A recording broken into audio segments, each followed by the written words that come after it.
Okay, I guess I'll go next. So my name is Octavia, and please call me Octavia. So I actually graduated from Mercer University School of Medicine here in Columbus, Georgia in May. So it's very recent. So with me being off cycle, I still actually have just a few more things that I have to do with school. So with that being said, I'm actually applying for Match 2026. I did go to Caribbean school. I went to Ross in Barbados for 2 years, and then I'm the unicorn that was able to transfer. Long story, but I love to talk about that if anyone is interested, and was able to transfer to an American school. And of course, I've, done step one, about to take step two in like 2 weeks, June 25th to be exact. And then after that, I'm pretty much done with school. So, yeah, that's me. Very nice. Thank you both for obviously we're all kind of busy here, so really appreciate your time, and so does everyone else here. We'll kind of get right into it. We'll start. Let's kind of go in chronological order. We'll start like all the way at the beginning of third year when you get into clinicals. We had a lot of the people who signed up kind of ask or kind of list some of the topics that they wanted you guys to talk about. One of the big ones was, first off, how do you succeed on your first rotations, and what do you have to know on day one when you show up?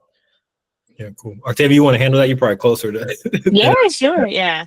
So I think the first thing to do is, if you're able, talk to a student that has already gone through that specific rotation, because they will give you tips and tricks of what you need to know for that first rotation, how that specific attending is, if you should talk, if you should not talk, what you should say, what you should not say. So I think one of the biggest things is trying to reach out to a student that is, possibly a fourth year, or someone that's just done it before, to kind of give you some insight. I think another thing that was helpful for me is teamwork, for sure. Oh my gosh, I cannot express that enough, especially with the core rotations where surgery is involved. So if you have a situation where you're in the OR, try to go see the patient before the attending does. Transfer the patient from one bed to another. I mean, it may seem like silly stuff, things you don't need to know specifically for your shelf exams, but being able to show that you have really good teamwork is vital, because people talk. I tell you, everyone talks in the hospital. So I think doing that is essential. And also punctuality. Get there early, leave late. That is, I think, a deal breaker for some people. I think when you show initiative, as far as like you're interested, even if there's a specialty that you're not interested in, just showing that you are capable of being punctual, once again, being on time and also leaving later, it just shows like, wow, this person is like really interested, or really, wants to do well in this rotation. So I think those are some tidbits that I think that are essential. Yeah, no, I agree. I think like Octavia was saying, just being punctual is definitely the first thing. There's modifiables, there's non-modifiables, things you can't control, and obviously you can't control your education level because this is a new experience for you, right? But Mhm. things that you can control is you can definitely always show up with a great attitude, and you always can show. I mean, and obviously being punctual. Those are the two things that absolutely we look for as like residents, specifically for who's like a good medical student. Other things is I always take an idea of like every one of my rotations, I took it as if I wanted to do that specialty like moving forward. So I always was very adamant about learning. I was always trying to get my hands wet at like doing, whether it's procedures or learning about patients, or even like presenting certain topics to the residents or attendings. I was always trying to take a good amount of patients to help kind of offset that workload on the residents. I'm not saying necessarily saying you have to do that, but at least just giving the idea that you're interested, I think, is very important. Because I'll be honest, I think a lot, and I don't know this for sure, but it seems like all the rotations that I was like very adamant about helping out, I always honored in. And I just feel like a lot of what the resident and the attending think about you is probably more important, not more important, but it's a very big weighing point, more so than your board like scores, your shelf exam, to be honest. Mhm. And so just take it like every time I left a rotation, people were like, hey, I'll write you a letter of recommendation for like psych or OB-GYN. And I'm like, and then that's when I told them, hey, I'm actually not interested in psych or stuff. But like, it's just, they didn't even know. They thought because I was so into it and so involved, I was trying to take so many patients, I was trying to learn everything I could, in preparation for the shelf exam, that they thought I actually wanted to do that, which I think was, really cool. And you never know where you're going to end up too. That's another thing. When you start actually applying for residency and you're like, oh, wow, I didn't know they had a, internal medicine program. And now I'm applying there. And then you'll be surprised who talks. Like I even said, everyone talks. Be courteous to the nursing staff, be courteous to, any faculty, janitors, like whoever, right? Transportation, all that stuff. So. Yeah, 2 points I'll kind of add on to that. I'll share some advice that I've been getting as an incoming intern, and it's that for day one of your first rotation, you're not expected to be the know-all, be-all doctor. You are expected to be exactly where you're at. So don't go with the assumption that, oh my God, I have to like review absolutely everything for this rotation the night before. As long as you're there and like showing that, again, you're eager, you want to learn and you want to help in different ways, I think that's, kind of the most important part. And I agree with Matt in the sense that you're not only there for the attending physician, you're there for the entire team of healthcare workers. I know one of my mentors has told me before that getting, a glowing evaluation or a recommendation from a doctor is pretty normal. But, when you have an entire team of nurses who can also say positive things about you, the janitor who can say positive things about you, PharmDs and things like that, that kind of takes it to a whole other level and kind of shows the worth that you can bring to a team, which is really attractive to people who are writing you evaluations, letters, and things like that. So just remember that you're not just there to impress the attending, you're there to impress the entire team. But on the note of going from obviously from your basic sciences to your rotations, I feel like pre-step one everything's kind of like textbook, study, and then after step one, I've noticed is when people kind of realize, oh, like I should also be doing some research. I should also be joining some clubs and networking and doing all these things. So what's the perfect balance in your third year of doing that? Like how much should you be studying? How much should you be looking into like all these other activities that are going to complete your application? Octavia, you want to go again? Yeah. So pretty much like he said, I think the toughest challenge for me during third year was trying to find that balance because with your preclinical years, you're just, looking through a textbook learning. But trying to find the balance of, okay, I need to study, I need to learn, I need self-care. And there's all of these things collectively. It can be a bit of a challenge. I'll be completely honest. And also, like he was saying, you also want to show that you're not just a robot. Like I can be a part of this club. I can do this extracurricular activity. Just, I think the biggest thing is being able to have balance, but also being realistic with it. So I think for me personally, I don't know if it was crazy or not, but I did the bulk of my leadership stuff my first 2 years in med school because I knew that all I had to do was study. Not saying that's like it's not a lot because it is, but that was just my sole focus. And then now, pretty much being done with school, I still have some leaderships, roles, but it's a bit different for me. Like I said, I'm the unicorn because I'm at a different school.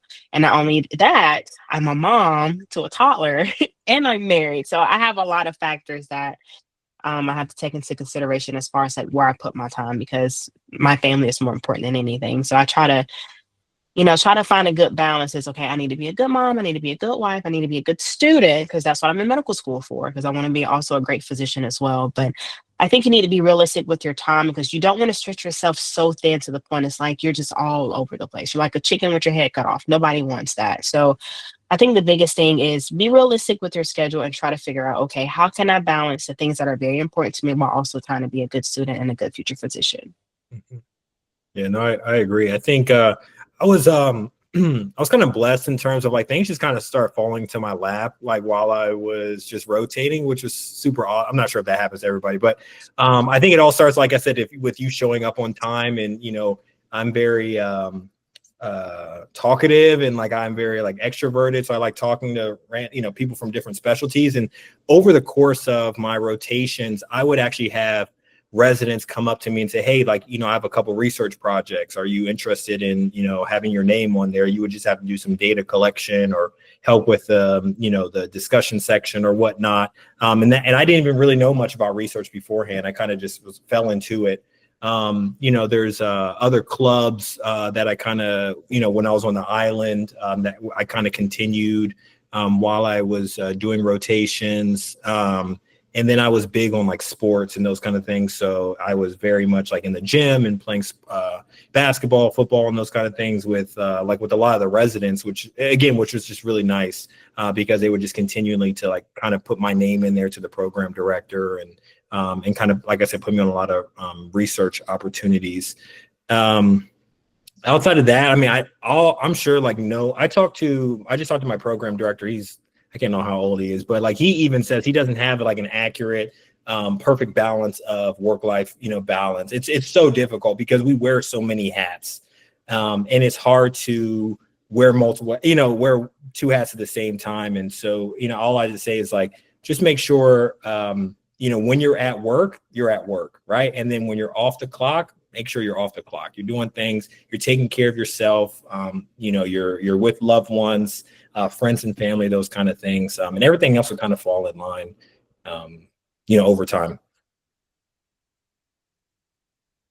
Yeah, the one thing I'll add is, when you're choosing what you want to do or exploring what you want to do, to definitely be mindful with what you want to do and not just doing it because it looks good on a resume. And the reason is I know for my interviews, that was pretty much predominantly all the questions I got asked about, these different experiences I had, whether it is a club, whether it is research, whether it is, obviously balancing family or things like that in Octavia's case.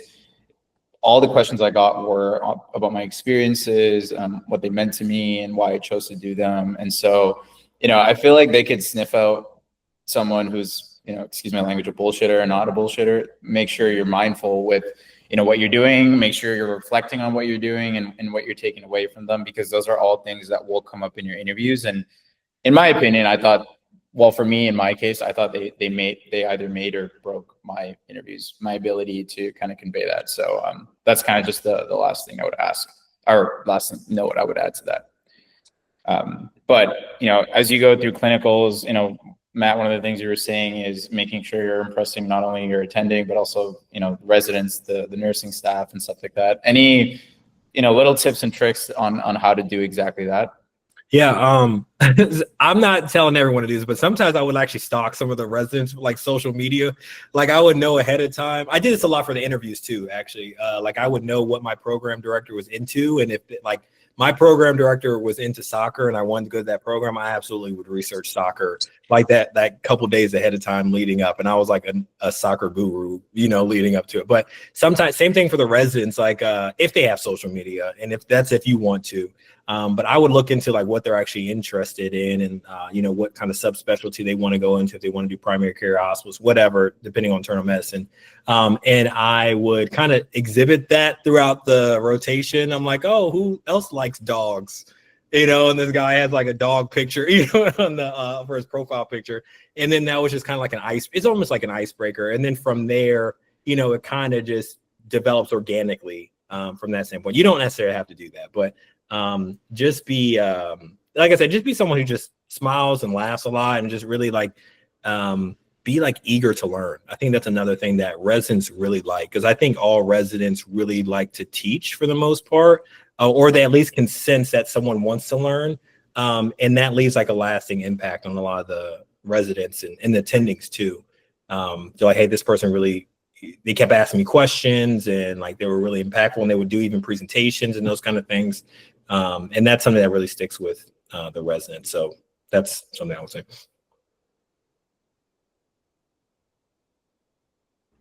Any tips from you? Oh, Octavia, any tips from you? Any other tips? I would say, gosh, I feel like Matt pretty much said everything. Let me think. Anything else? I can't think of anything else. No. Mm-mm. Yeah. One thing I'll kind of add is I agree with Matt on the whole icebreaker topic. I had a preceptor that I wanted a letter from, and he was just a very tough bug. And so I did some research and asked some residents around about him and like kind of learned the things that he liked. Mm-hmm. Like I think he really, really enjoyed doing, I forget what they're called, like the word doodles or something. Mm-hmm. Yeah. And so I like just randomly brought those up, and he was like, "Oh, like you do those?" And he was, yeah, and we were like working on one together. And nevertheless, I think I got a pretty good letter from him. But those are just small things that again, they just break the ice and like make everyone feel a little bit more comfortable. And it's more work on your end, but I do think it definitely pays off.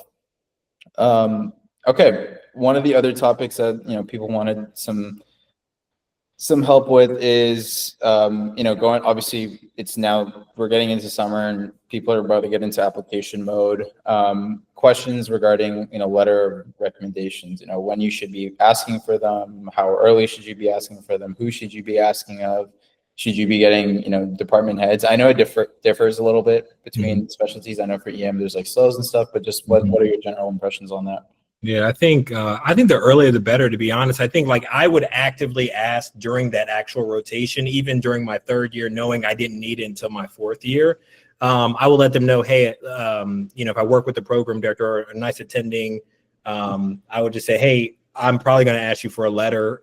Can I get your contact information? That way I can email you, at a future time, or at least just let you know now, and they can actually start working on it then and there. And then they can just forward it to you, when the time being. So I don't think it's ever too early, to be honest, like to ask, to be honest. Also understand that some attendings will tell you no, and that's absolutely okay. I think I've been told no several times. It had nothing to do with me. It was just the fact that they are so busy. They were just like, they didn't feel they would be able to write me an adequate letter for what I deserved, is basically what they were saying. But, at the time I took it like, oh, I'm a horrible student and those kind of things. But so like, don't take that, if someone says no, it's absolutely okay. The other thing I will mention about getting a letter is know exactly what you want them to write about. I think that's very important because you want different letter writers to talk about different perspectives about you. So at least as I was applying for pulmonary critical care, I had an attending who I always work with in clinic. So he would write about like the clinical aspect of me. I had another attending who I worked with on consults all the time. So they would, she talked about me from a consultant standpoint. Another attending worked with me specifically in the ICU. So that attending talked about like the critical care management, and then another research attending. So you see like everyone, and then another one knew me just personally. They see me grow up. And so they were kind of just talking about my glow up, if you will, or whatever the young kids are using these days. So they would just kind of talk about that aspect about me, which I thought was nice, because you think about it, if you're just reading 4 same letters, you're going to just get bored, and you're going to like just kind of, I'm not saying they're going to throw it away, but they're not going to be as interested.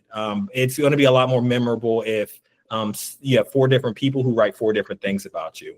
But hey, this person really took the time to document that they really care about you and those kind of things. So just something also to recommend, that when you do ask for that letter, say, hey, can you talk about this specific quality about me? And one thing I'll add to that, even though I'm like currently in that process, is even when you do ask for a letter of recommendation, like when you send an email, make sure you send your CV or your personal statements, and also say, hey, remember, I'm the student that did X, Y, and Z, because you have to remember the attendings and residents are seeing tons of students. So they might forget you. So if you kind of give them, a situation that you all experienced together to kind of re-jog their memory, it may make the process a bit easier for them as well. One other note I'll add, just because I know there is a pretty good amount of IMGs in here too, is with ERAS and the application, LORs for IMGs take a little bit longer to process than they do for USMDs or DOs. So my recommendation would be to please be on top of your preceptor to get that submitted the latest 2 weeks before your application's due, just because it takes about 5 days to process on their end, and then it takes about another 3 days to process on ERS's end. And so I know I was in a situation, I asked very early, but the attending was just kind of late on submitting.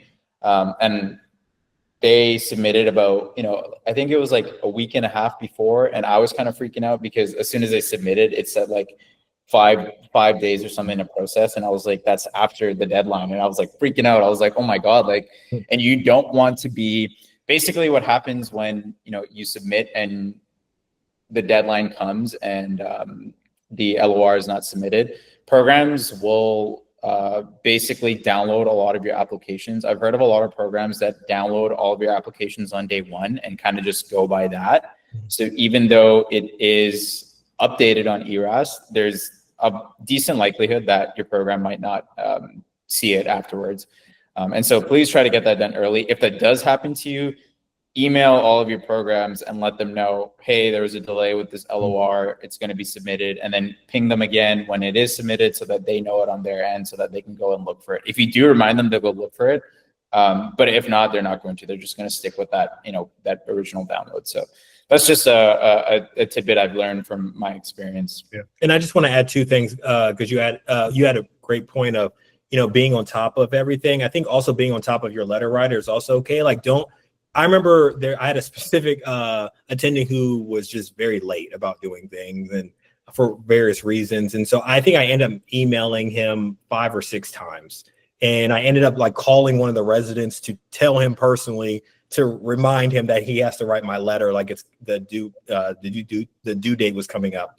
And that's perfectly okay. Like, I think don't like spam them every day, but like once a week or twice a week is perfectly fine to do that. And just let them know how important it is. And I'll really I kind of would thank them like, hey, thanks again for writing that letter that you said you would write, so kind of just like that. And then there was another point in terms of like who you should get your letters from. A lot of people try and prioritize people with like big titles.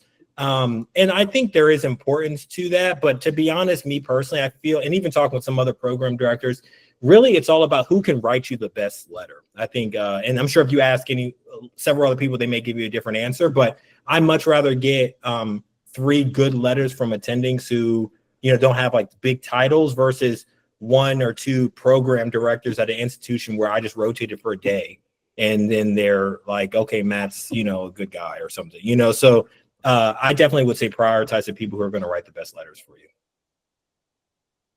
One other note I can give just from the pediatric standpoint, and I'm sure this applies to kind of all specialties, but I know a big thing in pediatrics is obviously being able to communicate with the child and communicate with the parent.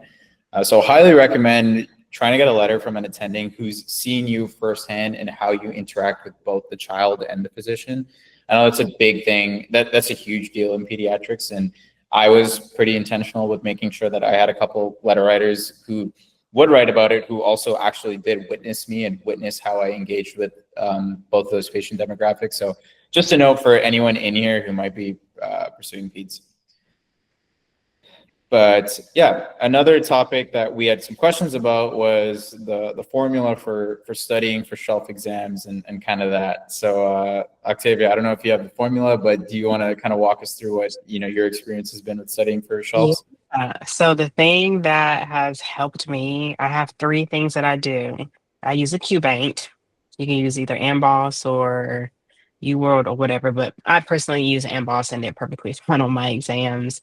So I do a QBank. I read literature on something that I may have learned in the clinic or something that I just am not comfortable with that, probably something that I'm seeing all the time that I need to brush up on. So QBank, read, and I do Anki. I am an Anki queen.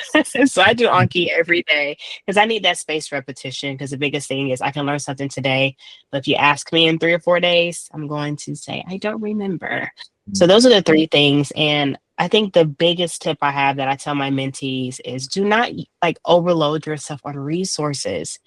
I think that's like probably the worst thing you can do is try to do all of these things. So you only have a certain time frame for your rotation. So maybe 4 weeks, and maybe 6 weeks, and maybe 8. I have no idea.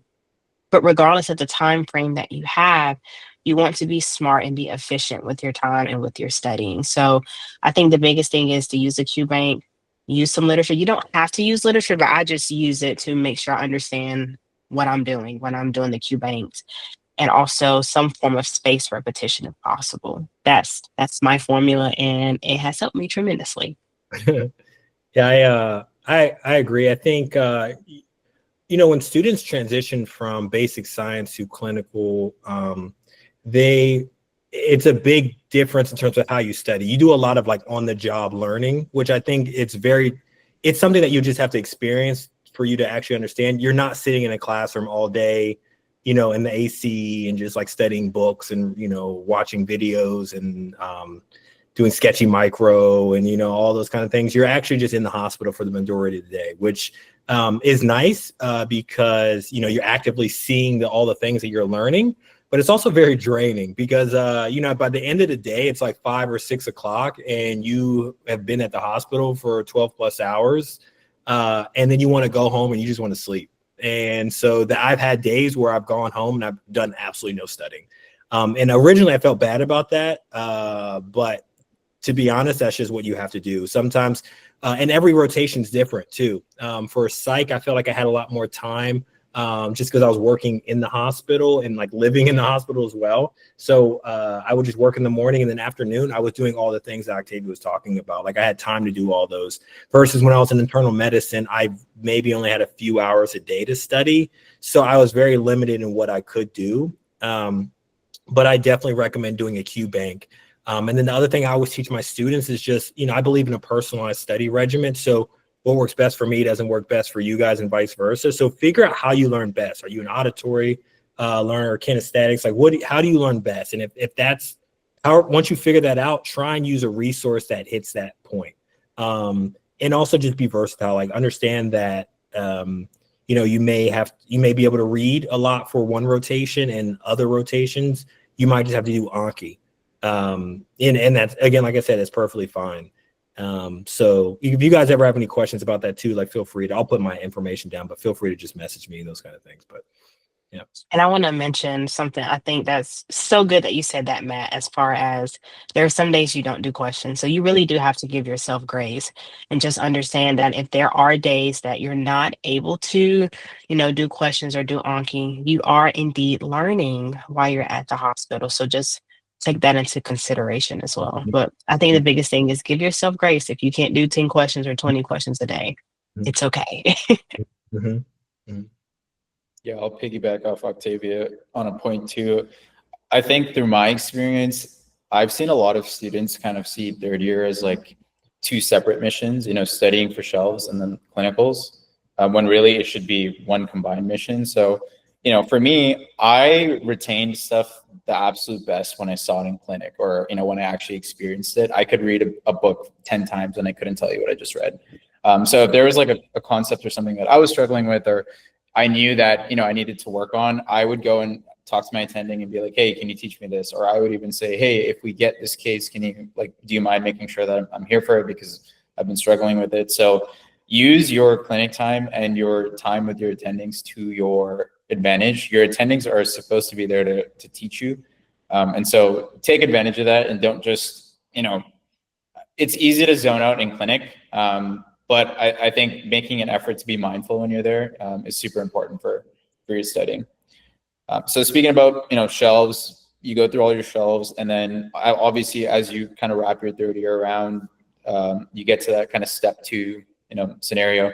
How do you kind of transition your studying from shelf studying to step 2 studying? And what kind of timeline would you guys recommend? Yeah. So for me, I thought it's very nice because step 2 is just a culmination of everything that you've done that third year, which is nice. What I did along the road is I understood that at the end of this, I'm going to have to take a comprehensive exam with everything that I've just learned. So along the way, every time I did a rotation, I actually would make an Anki deck out of all my missed concepts or concepts that I really struggled with. So to be honest, as soon as I finished, I think my last shelf was family medicine. Within several weeks, I was able to take my comp and then my step 2, just because I would literally just study from my Anki deck that had 1,000 or however many concepts that that I knew I was missing ahead of time. I don't think it's advantageous to go back and read all of internal medicine and then read all of pediatrics and those kind of things, because that's not necessarily your issue. Finding out exactly what you need to study, which specific concepts, I think that's really where you should prioritize your time. So, now that you know this ahead of time, and even if you're midway through rotations, that's perfectly fine. But try and make something. It doesn't have to be an Anki deck. You can write these concepts down in your whatever book you use, or annotate somewhere, or maybe even make a mental note or whatever, document, and just have these concepts listed. So that way, when you get to that point, you can just kind of review, on that end. And I'm actually in the process of doing that now. So what I've been doing, which has been helpful thus far, is keeping up with my Anki decks. So I specifically made Anki decks for questions that I continuously get wrong or concepts that I'm not understanding. So I continue to do that. And also I purchased the MBME practice exams, which I think is like super vital because one, they're the people that make the USMLE exam. So I think the biggest thing for that is just really understanding their lingo. How are they asking about appendicitis? How are they asking about congestive heart failure? Things of that nature. So I think being able to take practice exams from the MBME website, and you don't have to pay for them. I'm sure someone probably has like a little bootleg version of it, so you can just do it that way, which is totally fine. But I think the biggest thing is just having exposure to MBME exams, and as Matt was saying, if you can either write it out or have Anki cards to kind of help with the concepts that you're not understanding. And another thing that I do is I listen to Divine Intervention. I love him. He is amazing. I use him for step one. I'm using him for step two.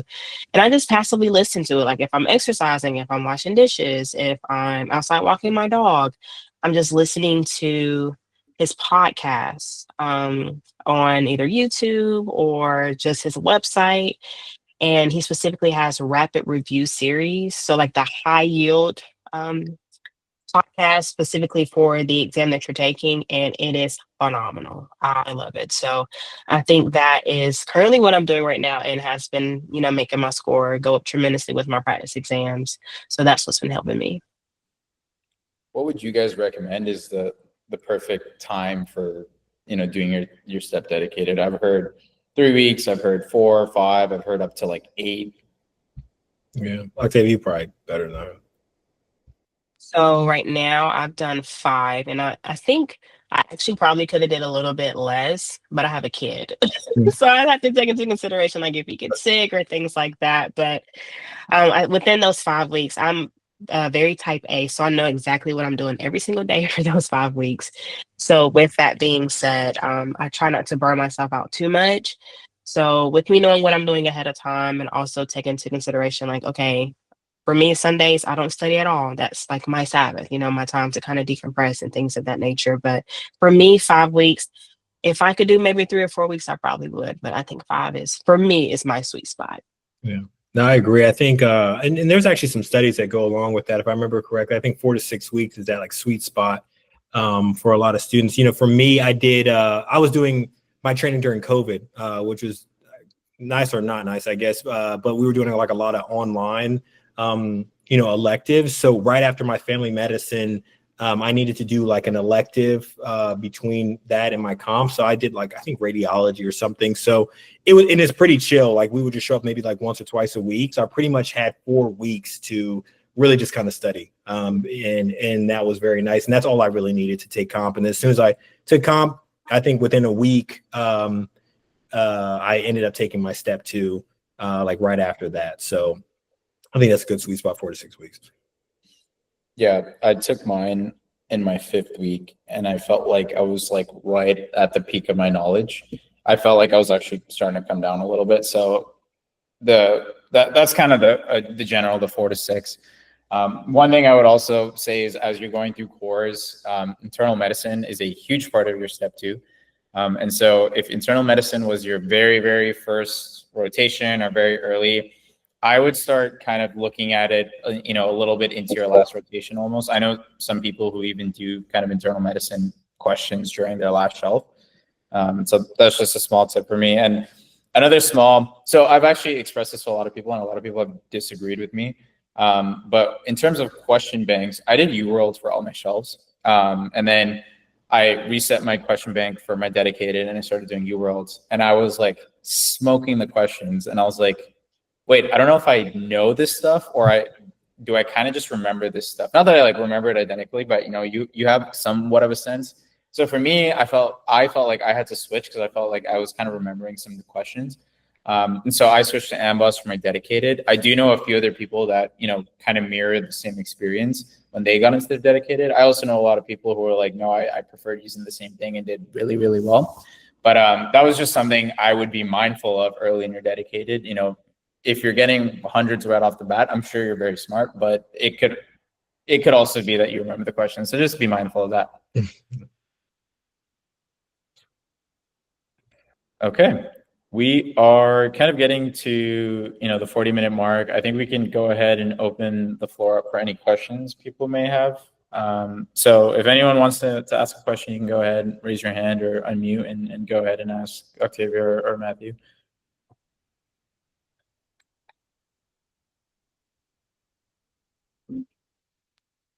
Okay, are there any apps you recommend for clinicals? So a few that I've downloaded is MD Calc, USPSTF. So that's like the preventative stuff. So like all just preventative medicine. I think that's essential. Let me just look at my phone real quick. um, Up to date. Augie, if you need it, up to date. Mhm. I have Hippocrates to help Mhm. with medications. Yep. I have the CDC vaccine schedule, really good for peds. Let me see. Anything else I'm missing? Did I That's- say MD Calc already? Yeah, Yeah. that's a fire. Up to date and MD Calc are the ones I still even use today. I mean, even if you, I honestly, I had like up UWorld or Amboss, like the app on my phone. So like when I was in between, if there's a little bit of downtime, you're not necessarily doing anything, but you still have to be at the hospital. I mean, there's nothing wrong with ripping like 3 or 4, questions in between. So that way when you go home, you can just go straight to bed if you want. But I also recommend that if you trying to optimize your time. But between those, I think those are mostly the things that you need to know, or app wise. Maybe there's like one or two other ones. I'll even add the basic Chat GPT in there. I've definitely. Well, now they do open evidence, I think, right? Like, isn't that? Yeah, open evidence Yeah. it's new. I think it was like really recently just released. Yeah, I had a really good medical student during. Well, okay, well I'll tell you, they were good, and then I remember being like, "Man, how do you know all this?" And he was like, "Yeah, man, I use open evidence during rounds." And I'm like, "Oh crap!" Open evidence is essentially kind of like a chat bot, but very specifically for the medical field. I will also say for anyone that does use ChatGPT, Amboss just released Amboss GPT, and it's free to use, and you can access it on their website. And any question you ask, it basically pulls from their database of knowledge, so it's like 100% verified and trusted knowledge. That also works really well. But yeah, I have been playing with open evidence a little bit recently. It's pretty cool. Mhm. Any other questions?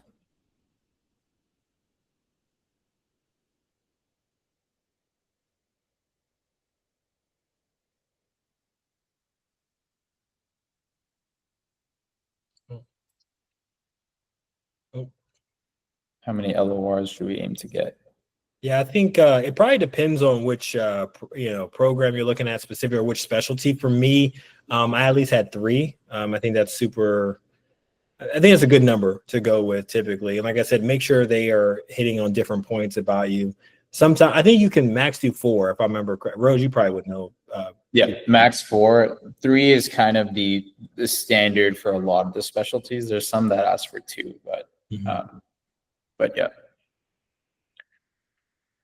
Oh, another tip I'll also give is based on regardless of what specialty you're doing, do a quick Google search on what application system they're using. Because I know over the past couple of years, a lot have been leaving ERAS. I actually just heard EM just left ERAS for 2026, and they're on ResCast or Residency Cast now. Residency Cast, yeah. Yeah, so do a quick Google search. You never know when your specialty would decide to just ditch ERAS. So definitely take a look at that. I've been mentoring someone in EM, and I've been getting them prepped for ERAS over the past month. And then she just told me today that it changed the Residency Cast, and I was like, oh, great! I'm been doing a great job as a mentor here. So, yeah, definitely look that up. Any other questions? We're getting to the 45-minute mark. We can wrap it up pretty soon. If we don't have time to make our own Anki cards, do you have any suggestions for pre-made decks? I know a lot of people used Anki King or On King for step 1. I personally use On King, but I'm trying to think. Let me look at my Sharky deck from step 1. I know there are a few out there that are good. And if you go on Reddit, well, you got to be careful with Reddit. Yeah. You gotta be careful. Once you're on Reddit, you won't leave Reddit. Somehow you go in for one thing, you leave with 20 I'm other telling things. you, it's a rabbit Yeah. hole. I know. Well, back in my day, I don't know. I was using Zonky and like Cheesy Dorian. Those were like really good Yeah. resources. But I think they updated. Now it's like Janky or something like that. I can't remember something. Yeah, but now it's like a new version of Zonky deck. But those are the two that I use personally. Yeah. But yeah, I'm sure like Reddit will be, like I said, be very, like Octavia said, be very careful. But like usually they have really good resources on there for what you should do. Just set a timer and just say you're only going to be on there for 5 minutes. Otherwise, it'll be 3 days.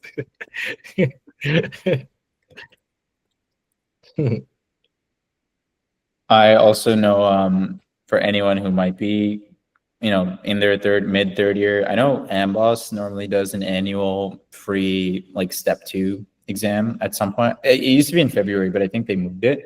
Also something worth looking into.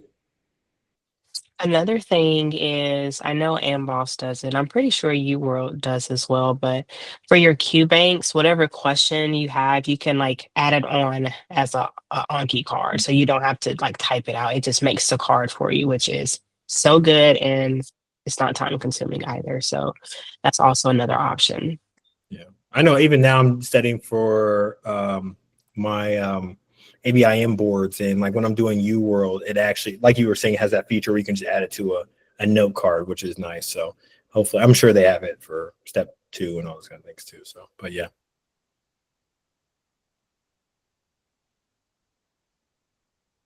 Yeah, I just paid for that $40. You're absolutely right. That Oh, it's assessment 40? Jeez. 4T0. Wow, 40. Yeah. that's crazy.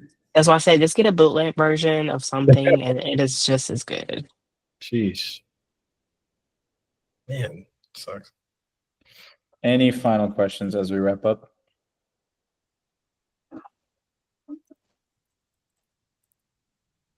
And feel free to just unmute if you have any questions. You guys must have questions if you're sticking around. Right, there's ways for something. At least tell us what you're interested in or what you think you're interested in. I'm curious. Is anyone here doing peds at all? Yeah, I am. But you knew that. Yeah, I knew that. I did know that. That's why I said that purposely. Family medicine, I Family think. medicine, Surgery. very nice.